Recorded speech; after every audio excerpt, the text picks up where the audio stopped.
Hello guys, good morning. આપણે તો હવારમાં આવી ગયા છીએ કામે અને આપણે તો કરવા માંડ્યા કામ.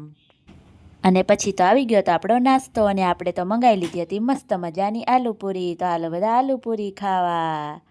આ બેન તો જો પછી તો મસ્ત બજારનો નાસ્તો કરી અને આપણે તો બધા કરવા માંડ્યા હતા કામ. અને પછી તો થઈ ગયા બપોરા અને આપણે તો બેસી ગયા મસ્ત મજાના બપોરા કરવા. અને પાછળનો બેલ્ટ થઈ ગયો તો જૂનો અને આપણે તો નાખી દીધો હતો મસ્ત મજાનો નવો બેલ્ટ. સાહેબની બધા કરતા હતા પાછળ કામ. પછી તો ગાઈસ આવી ગઈ હતી મસ્ત મજાની ચા અને જો બધા પીવા મળ્યા હતા ચા. અને ભાવના બેને તે ભરી લીધો હતો કપ અને સાહેબે નાટક કરતા હતા ચા પીતા પીતા. પછી તો આપણે મારી દીધા હતા છૂટા ડાયમંડ અને આપણે બધા મારવા મળ્યા હતા ઘડી. અને સાહેબે તે જો મારવા મળ્યા હતા ફટાફટ ઘડી. ઓ ગાઈસ, અને આપણો વિડીયો ગમ્યો હોય તો લાઈક, શેર અને સબસ્ક્રાઈબ કરવાનું ભૂલતા નહીં. અને આપણે તો ખાઈ લીધી હતી પાણીપુરી.